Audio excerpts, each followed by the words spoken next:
This is Greg Hansen's Video Notebook, brought to you by Albertsons. I'm Star Sports editor Ryan Finley, here with Greg Hansen. Greg, we are shooting 2 videos today, which leads me to the topic of the day.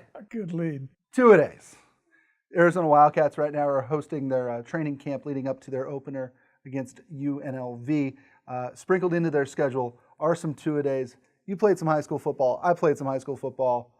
I don't think the average person understands just how hellish two-a-days can be. Go for it. If you think back of all the sports you played as a kid, from beginning to end, what was the worst thing? Oh, two-a-days. Two-a-days. Two-a-days. And it was the morning practice of a two-a-day. Oh. Because you're waking up and you're sore from the day before.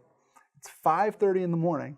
And you got to get to wherever to start a 12-hour just mess of running, lifting, practicing, puking, tackling. Puking. Oh, more puking. And plus, if you were like me, a chicken, and you knew you were going to get the snot knocked out of you that day, it made it even worse. People talk about, Greg, with two-a-days and with high school football, and I'm curious about this.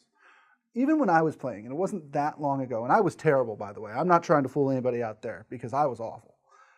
People talked about like these weird sort of like salt tablets, for instance. Kind of these old wives' tales things that would get you through it. When you were playing at Logan High School in Logan, Utah, how did you get through to it? There was a dispenser on the wall of salt tablets.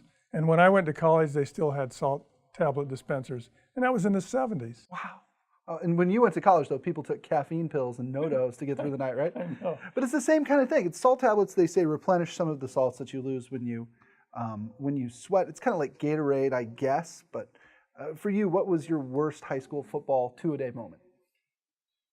Head coach Hal Lewis walks down from the gym. Everybody's standing there dreading the next 2 hours. And he goes 2 laps on the track. It was an old dirt cinder track, 880. You run around there twice with all the dust coming up, and you haven't even started the 2 hours yet.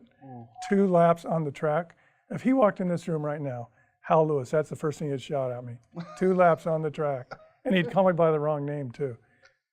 He always thought my name was Denny Christensen. I intercepted a pass once in a two-a-day practice, and he goes, nice move, Denny. Did you ever correct him? That was the only pass I ever intercepted. Now, what positions did you play in high school? I was a cornerback, but I wanted to hide out. Cornerback was as far away from the action as you could get. Literally on an island. Yes. Yeah. Yes.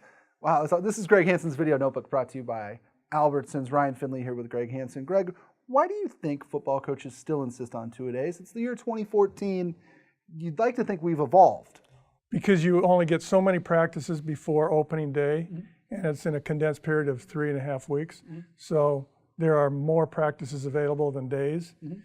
You know, Washington State this year, Mike Leach is opening with 13 consecutive one-a-days at 2:30 in the afternoon.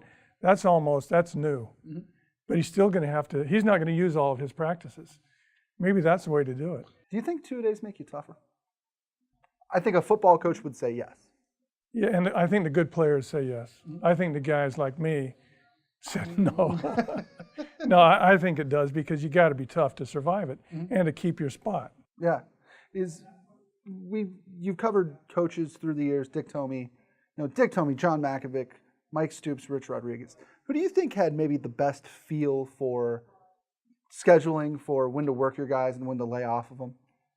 Actually, I would say Larry Smith.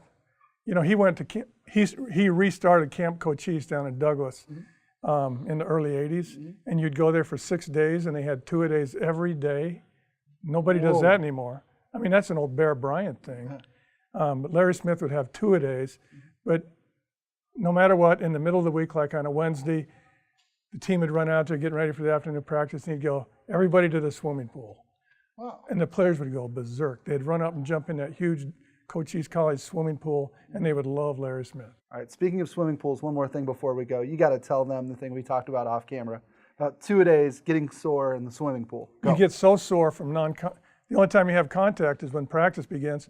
So in the middle of my senior year in two-a-days, we had them every day for 2 weeks. One of my neighbors, who was a starting guard on the team, a tough guy and a good player, I'm home feeling sorry for myself. He pulls up, honks his horn, and says, come on, we're going to the municipal swimming pool. And I barely could trudge out to his car. We drive to the municipal pool, pay the money, jump in, and it was like the all-time healing power. I felt like I was alive again. We're going to leave it right there. This is Greg Hansen's Video Notebook, brought to you by Albertsons. For Greg Hansen, I'm Ryan Finley. Join us next time for the second half of our two-a-days. We talk about the NCAA, the Power 5 conferences, and what this might mean for Arizona. See you next time.